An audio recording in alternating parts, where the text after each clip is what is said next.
जय हिंद दोस्तों, मैं छंछाट में आप सभी का स्वागत है। नए जोश और उमंग के साथ हम आप लोगों के साथ जुड़ चुके हैं। आज हम लोग इस क्लास में जो पढ़ेंगे, हम लोग रिवीजन के बारे में पढ़ेंगे। पिछली कक्षा में जितने सारे हम लोग टॉपिक पढ़ चुके हैं और रासायनिक अभिक्रिया तथा समीकरण के बारे में हम जो पढ़ चुके हैं, उसी के बारे में शॉर्टकट में रिवीजन चलेगा। रिवीजन के बाद इस प्रश्न क्वेश्चन जितने सारे हैं इस चैप्टर में उसको कराया जाएगा। पहले रिवीजन कर लेते हैं कि क्या है, कैसे उसमें क्वेश्चन बनाने में, आंसर बनाने में, क्वेश्चन का आंसर बनाने में हमको क्या होगा, सहूलियत होगा। इससे पहले टाइम ज़्यादा वेस्ट न करते हुए हम लोग इस टॉपिक पे आएंगे।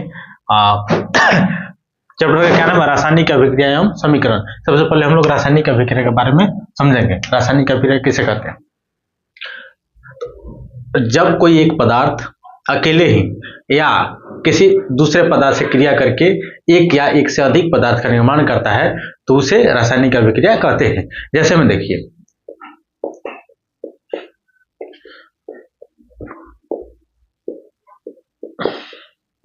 जब कैल्शियम कार्बोनेट को गर्म किया जाता है, तब इसको ताप दिया जाता है, गर्म किया जाता है, तो कैल्शियम ऑक्साइड तथा कार्बन डाइऑक्साइड बनता है। इसमें एक पदार्थ जो है अकेले ही क्रिया करके दो पदार्थ का निर्माण कर रहा है। इसमें क्या होगा?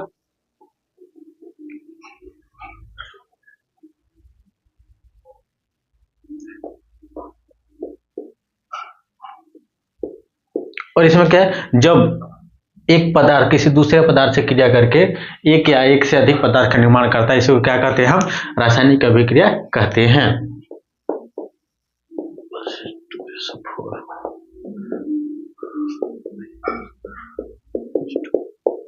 रासायनिक अभिक्रिया में और क्या होते हैं?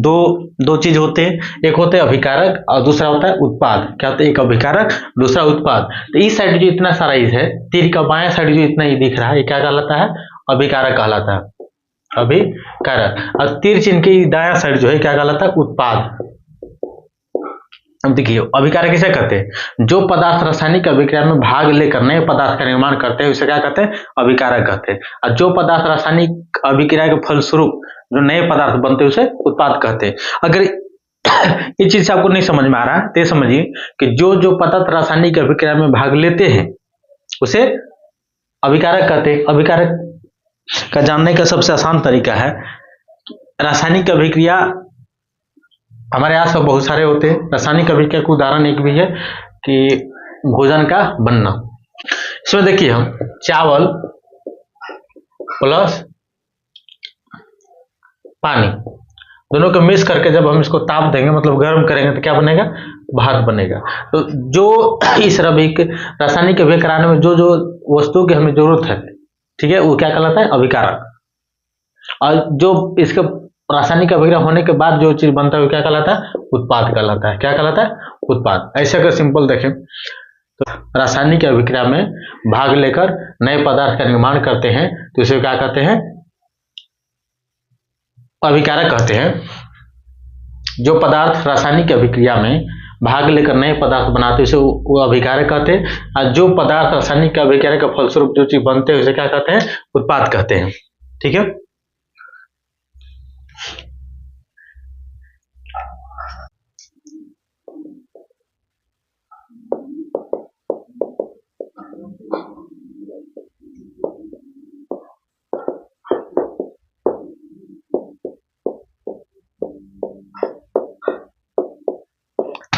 अगला मेरा टॉपिक है कि रासायनिक अभिक्रिया होने के संकेत। तो हम कैसे जानेंगे कि रासायनिक अभिक्रिया हो रहा है कि नहीं हो रहा है? इस टाइप का उस जानने के लिए 4-5 चीज हम देखेंगे। अगर उस टाइप का अगर हो रहा है तो समझिए कि रासायनिक अभिक्रिया हो रहा है, वरना नहीं हो रहा है। पहला इसमें क्या है? अवस्था में परिवर्तन।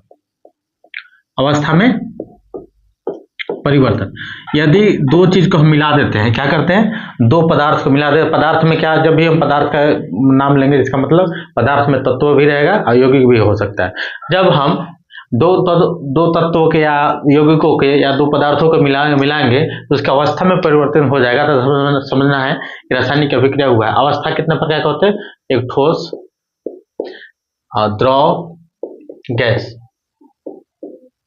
गैस को अगर दो गैस को मिलाते हैं, अगर द्रव बनता है या दो गैसों को मिलाकर ठोस बनता है ठीक है। तो इसका है अवस्था में चेंज हो गया, ठोस मिलाने से गैस बनता है, तो और भी समझना है। द्रव द्रव मिलाने से गैस बनता है, मतलब अगर द्रव है, द्रव ठोस मिला दिए तो उसका अवस्था जो है ठोस से गैस हो गया, गैस से ठोस हो गया, या द्रव से अगर गैस हो गया तो समझना है कि अवस्था में उसका परिवर्तन हुआ है। दूसरा, ताप में परिवर्तन। ताप में परिवर्तन, ताप में परिवर्तन का मतलब कि जब दो वस्तु को मिलाते हैं या दो पदार्थ को मिलाते हैं उसको ताप में, मतलब या तो वस्तु फिर ठंडा होता है या गर्म होता है, या ठंडा होगा तब में उसका रासायनिक अभिक्रिया, गर्म होगा तब में। इसका सबसे बेस्ट उदाहरण क्या है, जो हम लोग घर में पुताई के लिए चूना यूज करते हैं, उसको चूना को जब हम पानी में मिला देते हैं, चूना को जब हम पानी में क्या करते हैं, मिक्स कर देते हैं, तो एक बहुत सारा बुलबुला निकल आता है, और चूना के साथ साथ क्या बनता है, उष्मा भी देता है। क्या देता है, उष्मा भी देता है। ये क्या कहें, बुझा चूना लिखेंगे, बुझा चूना, बुझा हुआ चूना प्राप्त होता है और उष्मा भी निकलता है, तो इसमें ताप में परिवर्तन होगा। और यदि हम नाद में या पानी नाद में रख लिए, नाद में पानी रख लिया, उसमें अगर इसका हाथ से डालेंगे और यहाँ हाथ भी रखेंगे तो मेरा हाथ भी जल सकता है। अगला देखिए क्या है, रंग में परिवर्तन। रंग में परिवर्तन करने का मतलब जो दो पदार्थों को जब आपस में मिलाएंगे तो उसका कलर पहले से कुछ और रहेगा और धीरे धीरे धीरे धीरे कलर दूसरा कुछ और होने लगेगा। तो इसका मतलब है क्या समझना है कि रंग में परिवर्तन हो रहा है। जैसे देखिए पोटेशियम परमैंगनेट में उसका पहले से रंग कुछ और होता है, और जैसे नींबू, उसमें अगर नींबू का रस गारा जाता है तो उसका जो रंग है वो धीरे धीरे धीरे गायब होने लगता है, मतलब वो दूसरा रंग में चेंज होने लगता है। चौथा है आपका गैस का उत्सर्जन।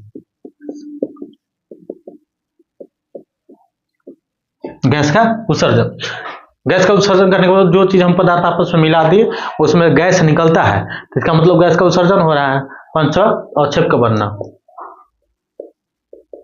अवक्षेप का बनना, रासायनिक अभिक्रिया होने के इतने सारे संकेत है।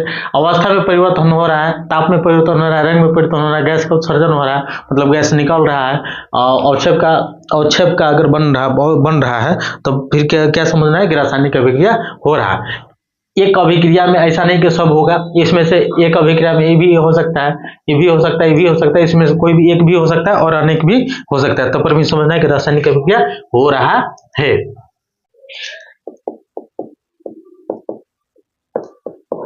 अगला है मेरा रासायनिक अभिक्रिया का उदाहरण। रासायनिक अभिक्रिया का सबसे बेस्ट उदाहरण है क्या, भोजन का बनना, भोजन का पचना, मोमबत्ती का जलना, आग का जलना, फल का पकना, ये सब क्या है, रासायनिक अभिक्रिया का उदाहरण है। भोजन का बनना, दूसरा भोजन का पचना, भोजन का पचना, तीसरा फल का पकना, फल का पकना, चौथा लोहे में जंग लगना, लोहे में जंग लगना। ये सब क्या है, रासायनिक अभिक्रिया का उदाहरण है।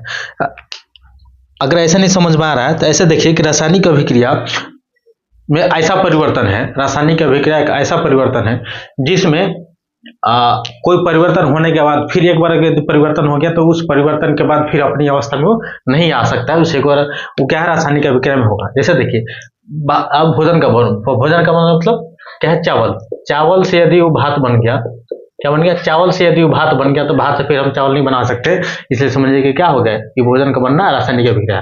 भोजन का पचना, हम भोजन कर लिए, भोजन के बाद पचने के बाद अवशिष्ट पदार्थ जो हम सुबह सुबह जो हम लोग रात में खाते हैं, सुबह सुबह जो फ्रेश होने जाते हैं, त्याग देते हैं, तो इस हम इसको भोजन को फिर वैसा नहीं बना सकते, इसलिए क्या है, भोजन का पचना। अगला क्या है, फल का पकना। कच्चा आम जो है, कच्चा आम यदि उसको पेड़ में ही पक गया, पका दिए, पका आम बन गया, तो इसको हम पका आम से कच्चे आम कभी कर नहीं सकते हैं, ठीक है, इसको हम चेंज वापस नहीं कर सकते, इस पर क्या होगा, रासायनिक अभिक्रिया होगा। लोहे में जंगना, लोहे में अगर जंग लग गया तो उसको नया तरह नहीं कर सकते, उसको क्या होगा, रासायनिक अभिक्रिया होगा। तो रासायनिक अभिक्रिया कहने का मतलब कि वैसा परिवर्तन जो एक बार परिवर्तन हो जाता है और उसको हम फिर उसको अपनी अवस्था में नहीं ला सकते, उसको क्या कहलाता है, रासायनिक अभिक्रिया कहलाता है। और रासायनिक अभिक्रिया का यही सारे लगभग एग्जाम्पल है। आग का जलना, पेट्रोल का जलना, गैस का जलना, फल का पकना, ये सारे जितने अगल बगल हमारे क्रिया है दिन प्रतिदिन होते रहे। भोजन का पचना जो हम भोजन करते हो क्या है, रासायनिक अभिक्रिया का ही उदाहरण है।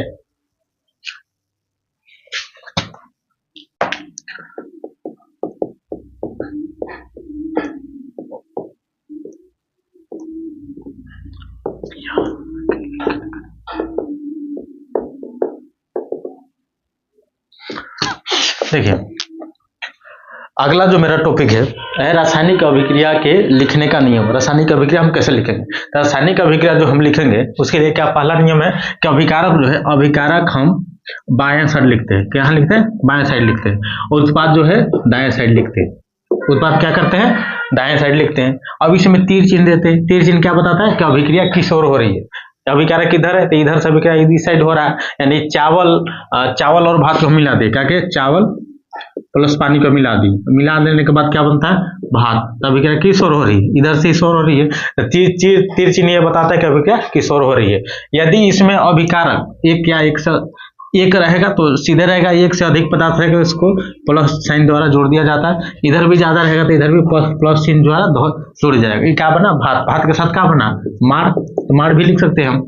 हाँ, पर्सनली जो रासायनिक अभिक्रिया में जितने इंपॉर्टेंट चीज है, मतलब मुख्य तत्व है या मुख्य चीज है, वही लिखा जाता है और बाकी को नहीं लिखा जाता है। और दूसरा क्या है कि अभिकारक जब भी होता है तो बाएं साइड होता है और उत्पाद दाएं साइड होता है, पहला।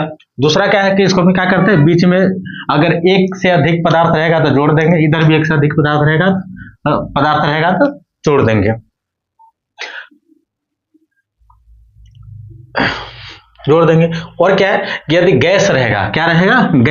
गैस रहेगा तो गैस में क्या करते हैं, ऊपर में यदि मान लीजिए कि जैसे FeH2SO4 हम एक अभिक्रिया कराते हैं और इसमें फिर sulphate plus iron sulphate plus H2 बनता है। तो H2 क्या है? गैस है, हाइड्रोजन गैस है। तो गैस में क्या करते हैं, ऊपर की ओर तीर से दर्शा देते हैं। ऊपर तीर का मतलब होता है कि किसी भी चीज को उड़ जाना, किसी भी चीज का उड़ जाना। और ऐसे रहेगा तो किसी भी चीज अगर नीचे रहेगा तो इसका मतलब अवक्षेप करना। क्या होता है?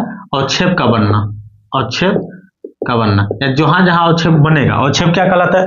जब हम दो या दो से अधिक जलीय विलयन को मिला देते हैं, मिलाने के बाद एक अविलय पदार्थ, अविलय मतलब जो उसमें विलय नहीं होता है, नीचे पे नहीं बढ़ जाता, वो क्या कहलाता है? अवक्षेप कहलाता है। तो गैस के लिए हम डिनोट करते हैं, किसके लिए? गैस के लिए ऐसा डिनोट करते हैं, अवक्षेप के लिए ऐसा करते हैं।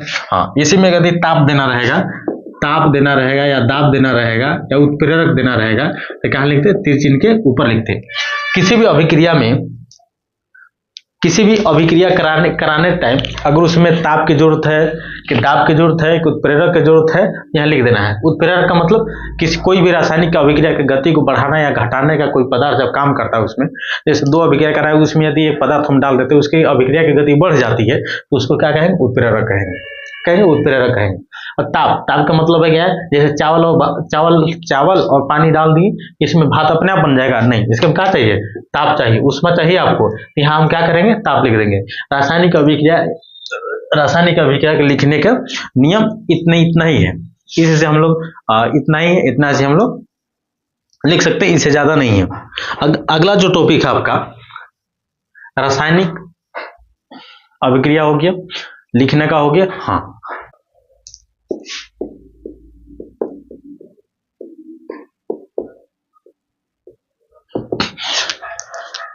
अगला जो टॉपिक है आपका रासायनिक अभिक्रिया में भौतिक अवस्था। भौतिक अवस्था का मतलब जो है, आप जो जिस रासायनिक अभिक्रिया में पदार्थ ले रहे हैं वो ठोस है कि द्रव है कि गैस है, उसके लिए कैसे पता करें? उसी समीकरण में हम लोग जो एक साइन का मतलब बगल में एक चिन्ह का यूज करते हैं, जिससे हमको पता चलता है कि कौन कैटेगरी का है। जैसे देखिए, यदि ठोस रहेगा, क्या रहेगा? ठोस का इंग्लिश क्या होता है? सॉलिड होता है, तो सॉलिड के लिए एस का यूज करेंगे। द्रव का इंग्लिश क्या होता है? लिक्विड का एल का यूज करते हैं। तीसरा क्या होता है? गैस के लिए गैस ऐसे लिखा था, गैस का पहला अक्षर एल ले लेते हैं, इसका एस ले लेते हैं, इसका भी जी ले लिए। फिर होता है जलीय विलयन। जलीय विलयन का इंग्लिश होता है एक्वस सॉल्यूशन। एक्वस सॉल्यूशन का क्या होता है? AQ। तो इसके लिए हम सिंबल का यूज करते हैं। जैसे हम देख लेते हैं, यदि एक अभिक्रिया लिए H2+O2 हाइड्रोजन ऑक्सीजन का जब हम अभिक्रिया कराते हैं, क्या बनता है? H2O बनता है। अब कैसे पता चलेगा कि इसकी अवस्था क्या है? ठोस है कि द्रव है कि गैस है, कि ठोस है कि द्रव है गैस है? तो इसमें इस अवस्था को जानने के लिए क्या करते हैं? H2 से पहले क्या करते हैं? हाइड्रोजन क्या है? गैस है, तो यहाँ जी लिख देंगे। ये भी गैस है, तो यहाँ जी लेंगे। दोनों को मिलने के बाद क्या बनता है? ये H2O क्या है? गैस है? नहीं, पानी है। पानी की क्या होता है? तरल अवस्था में होता है, जिसका क्या लिखेंगे? एल लिखेंगे। क्या लिखेंगे? एल लिखेंगे। इसी प्रकार से और एक अभिक्रिया ले लीजिए, Mg+O2 क्या बनेगा, MgO। मैग्नीशियम क्या है, ठोस पदार्थ है तो मैग्नीशियम के लिए एस लिख दिए। ये क्या है, गैस है तो गैस लिख दिए। MgO जो है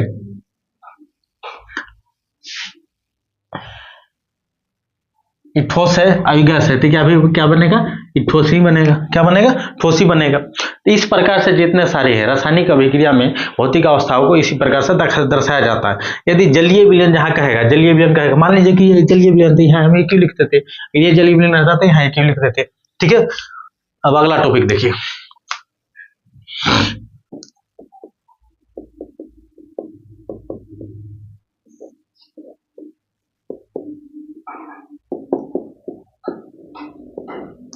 अगला टॉपिक है मेरा ऊष्माशोषी और ऊष्माक्षेपी और ऊष्माशोषी अभिक्रिया कैसे दर्शाते हैं समीकरण में। तो ऊष्माक्षेपी अभिक्रिया कैसे कहते हैं, ऐसी अभिक्रिया जिसमें अभिक्रिया के दौरान ऊष्मा का उत्सर्जन होता है, ऊष्मा निकलता है, उसे ऊष्माक्षेपी अभिक्रिया कहते हैं। ऐसी अभिक्रिया जिसमें ऊष्मा का अवशोषण होता है, उसमें उसको चाहिए तो उसे ऊष्माशोषी अभिक्रिया कहते हैं। इसके लिए क्या करते हैं, जिस अभिक्रिया में एक अभिक्रिया कराते हैं, कैल्शियम अगर ऑक्साइड को जब जल में हम अभिक्रिया कराते हैं तो क्या बनता है, कैल्शियम हाइड्रोक्साइड बनता है, और इसमें क्या होता है, ऊष्मा का उत्सर्जन होता है। जिस अभिक्रिया में ऊष्मा का उत्सर्जन हो रहा है तो ऊष्मा के उत्पाद के तरफ इसको जिसमें ऊष्मा निकल रहा है उसमें क्या करेंगे, ऊष्मा जोड़ देंगे। क्या करेंगे, ऊष्मा को जोड़ देंगे।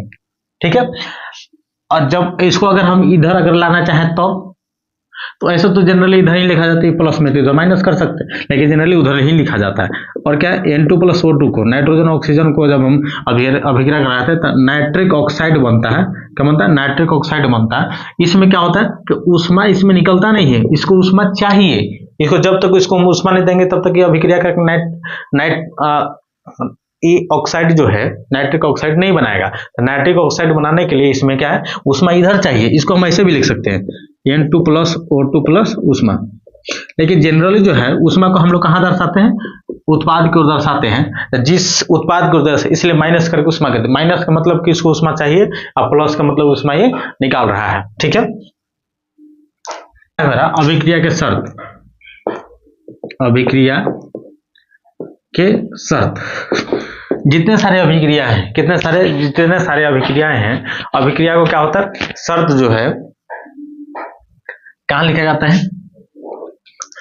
अभिकारक। इधर क्या कहलाता है, बाएं में लिखा था अभिकारक जो भी है, इधर दाएं में लिखा था उत्पाद। क्या लिखा था, उत्पाद।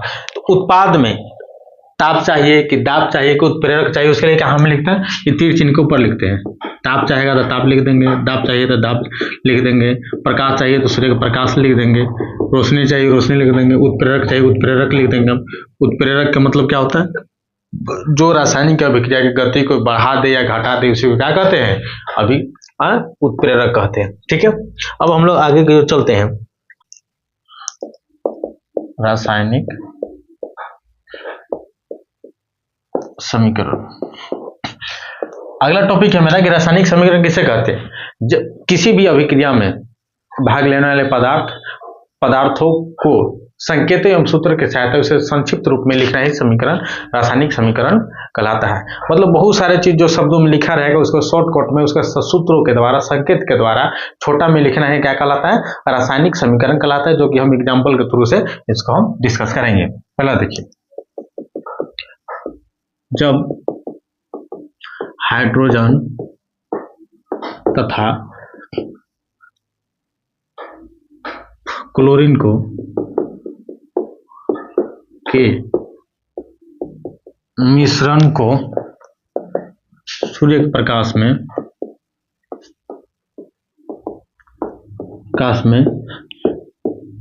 रखा जाता है तो यह हाइड्रोजन क्लोराइड बनाता है। ये क्या आपका रासायनिक अभिक्रिया ही है। जब कह रहा है जब हाइड्रोजन तथा क्लोरीन के मिश्रण को सूर्य के प्रकाश की रोशनी में रखा जाता है तो हाइड्रोजन क्लोराइड बनाता है। तो इसके लिए क्या है, ये जो लिखा हुआ है, और इसके लिए रासायनिक समीकरण क्या कैसे लिखा है वो देखिए। रासायनिक समीकरण डेफिनेशन क्या कहता है, ये देखिए, किसी भी रासायनिक अभिक्रिया में भाग लेने वाले पदार्थों क्या पदार्थ कौन कौन है? पदार्थों को संकेतों एवं सूत्रों की सहायता से संक्षिप्त रूप में लिखना है क्या कहलाता है? रासायनिक समीकरण कहलाता है। हाइड्रोजन क्या क्या होता है? H2, क्लोरीन का क्या होता है? Cl2, और इसका क्या होता है? HCl। क्या है? इसका क्या होता है? HCl। इसकी इतना छोटा रूप में लिखना ही यही क्या क्या कहलाया? ये रासायनिक अभिक्रिया भी है, और ये क्या कहला? रासायनिक अभिक्रिया का ये समीकरण है। क्या है? रासायनिक अभिक्रिया का ये समीकरण है। सही, इसको इतना सारा 3 लाइन को हम 1 लाइन में लिख दिए, या संक्षिप्त रूप में हुआ कि नहीं हुआ? यही चीज हम 3 लाइन में लिखे हैं, ये क्या होगा? 1 लाइन में लिखे हैं। 1 लाइन से भी कम है, तो 1 लाइन में लिखा तो क्या होगा? संक्षिप्त रूप में छोटा रूप में लिखा है। यहाँ क्या लिख सकते हैं? प्रकाश। किसका? सूर्य का प्रकाश, सूर्य का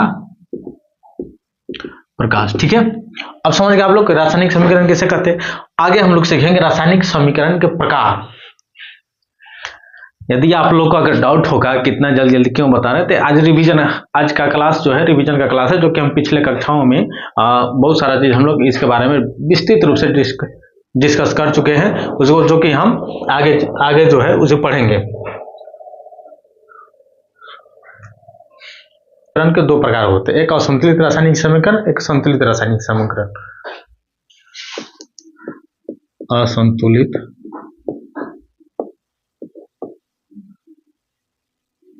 समीकरण, और दूसरा देखो ऐसे भी लिख सकते हैं, असंतुलित रासायनिक समीकरण भी लिख सकते हैं, रासायनिक समीकरण। दूसरा मेरा संतुलित रासायनिक समीकरण।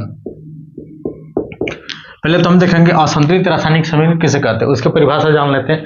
तो वैसी रासायनिक समीकरण जिसमें वैसा समीकरण जिसमें अभिकारक तथा उत्पाद के तत्वों के परमाणु की संख्या समान नहीं रहता, समान न हो, उसे क्या कहते हैं? असंतुलित रासायनिक समीकरण कहते हैं। असंतुलित रासायनिक समीकरण वैसा समीकरण जिसमें अभिकारक तथा उत्पादों के तत्वों के परमाणु की संख्या समान हो, तो इसे संतुलित रासायनिक समीकरण कहते हैं।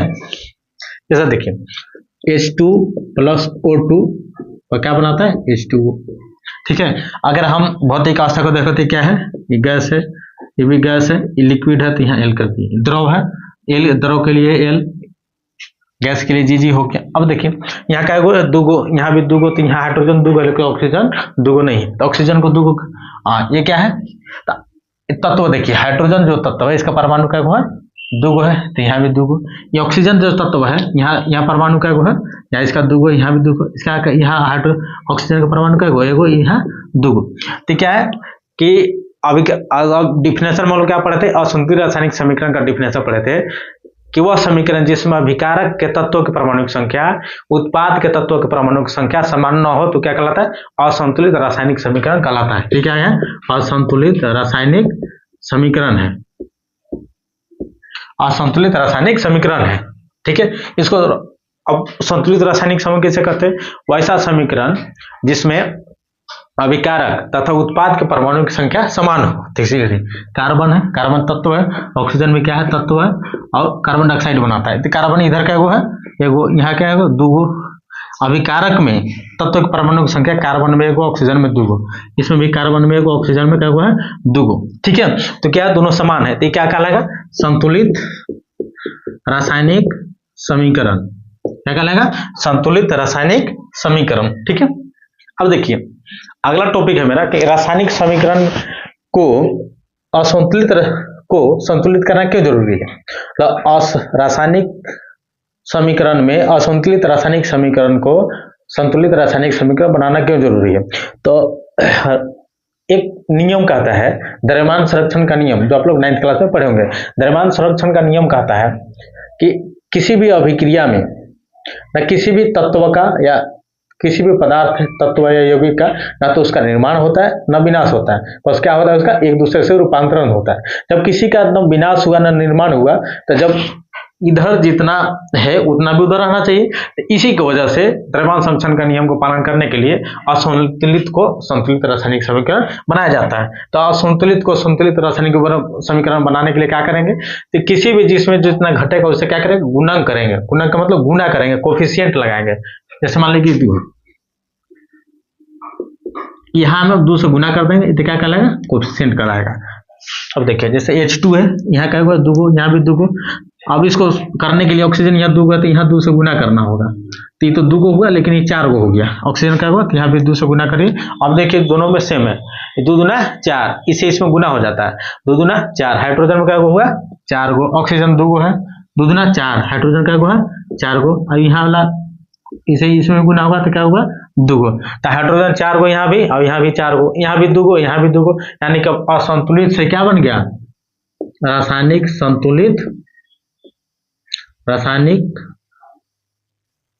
संतुलित रासायनिक समीकरण क्या बना, और क्या बन गया ये कि संतुलित रासायनिक समीकरण बन गया।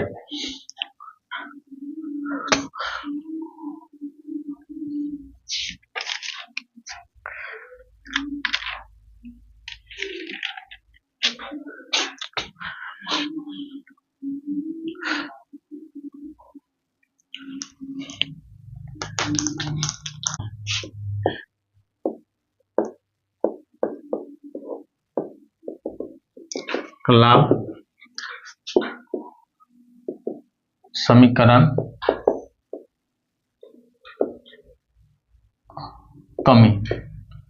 कमियां। देखिए रासायनिक समीकरण का लाभ क्या है और कमियां क्या है, ये देख लेते पहले।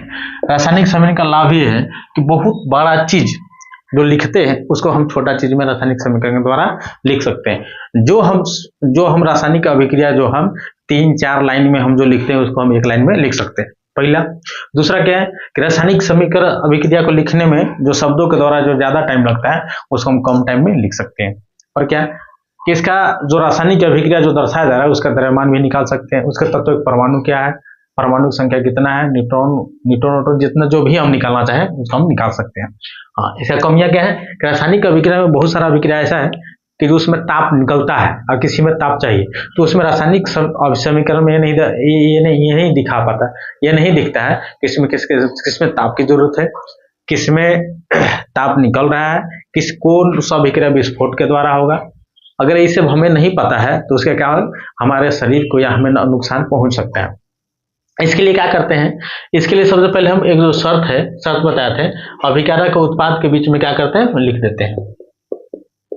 क्या करते हैं, उत्पाद या जो भी जानकारी होता है, तो इस कमियों को छिपाने के लिए, अधिक उपयोगी बनाने के लिए क्या, जैसे ताप चाहिए, ताप यहाँ लिख दिए, इसको अगर दाब चाहिए तो दाब यहाँ लिख दिए, उत्प्रेरक इसमें चाहिए तो उत्प्रेरक यहाँ लिख दिए, और अगर किसी प्रकार का अन्य प्रकार का भी इसमें अगर जरूरत होता है तो इसको क्या करते हैं हम लोग लिख देते हैं।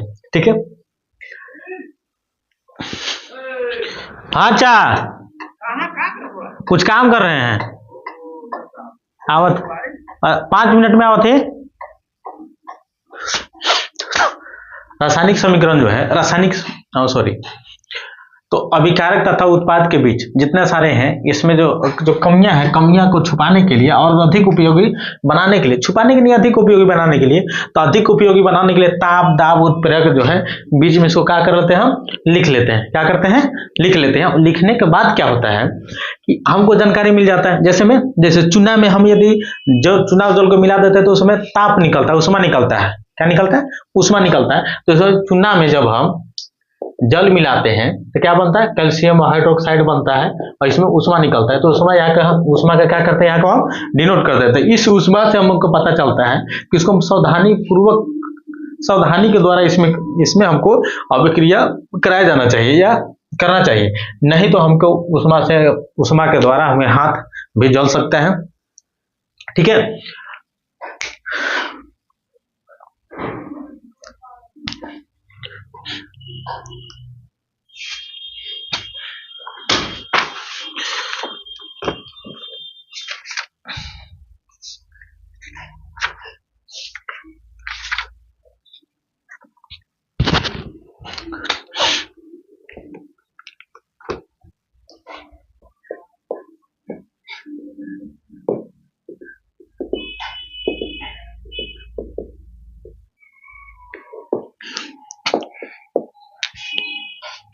अगला मेरा टॉपिक है कि रासायनिक अभिक्रिया की क्रियाविधि, मतलब रासायनिक अभिक्रिया कैसे काम करता है।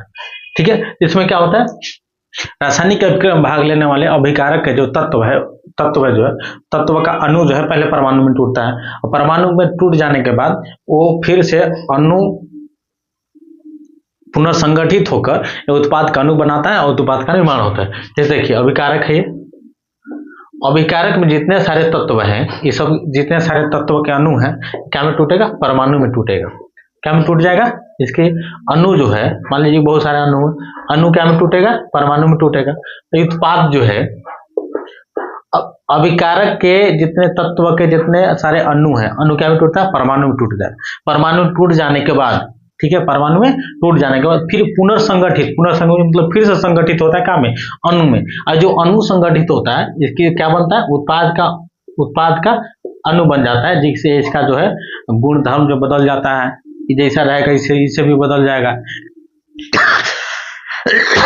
ऐसे इसका क्रिया विधि होता है। जैसे में देखिए, आप देख ले, ये हाइड्रोजन है, ऑक्सीजन के साथ अभिक्रिया कराया जाएगा, क्या बनाएगा? H2। तो हाइड्रोजन जो है, हाइड्रोजन का अणु क्या में टूटेगा? हाइड्रोजन का अणु जो है वो परमाणु में टूटेगा। क्या में टूटेगा? परमाणु में। ऑक्सीजन का अणु जो है क्या में टूटेगा? परमाणु में टूटेगा।